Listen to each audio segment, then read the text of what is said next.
It's the murder case shocking America. A 15-year-old confesses to strangling his mom over a bad grade. Do you solemnly swear or affirm to tell the truth, whole truth, and nothing but the truth, so help you God? I do.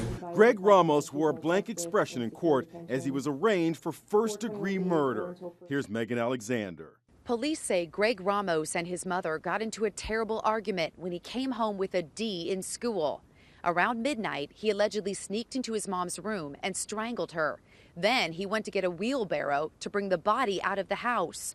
When he returned, he discovered she was still alive. He told police he strangled her again, this time taking half an hour to kill her. Ramos called two school friends who allegedly helped him bury his mom, 46-year-old Gail Cleavenger, in a fire pit near a church outside Orlando. All the stones were arranged. It was a fire pit, and this is where him and his friends would always come. We did a cursory search.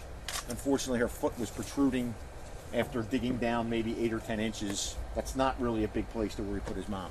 County Sheriff Mike Chitwood called Ramos soulless. At first, young Greg Ramos told police he came home from school and found his home had been ransacked and his mother missing, presumably abducted by the burglars. But Greg Ramos had scratches on his face and he was taken in for questioning.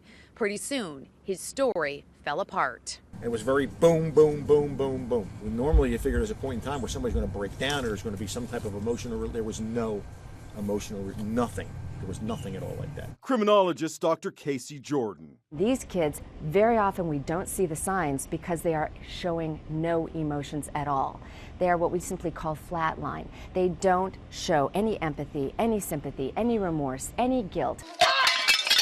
This video, obtained by Inside Edition, showed Ramos performing Taekwondo at a martial arts camp in 2015. His mom was there to cheer him on. Axe kick, sir. Ramos was a member of the Police Explorers youth group. He wanted to be a homicide detective. Friends say Gail was a loving mom whose last post on Facebook was this photo of her son when he was 6 years old. "Love this face," she wrote. Dawn Marie is a family friend.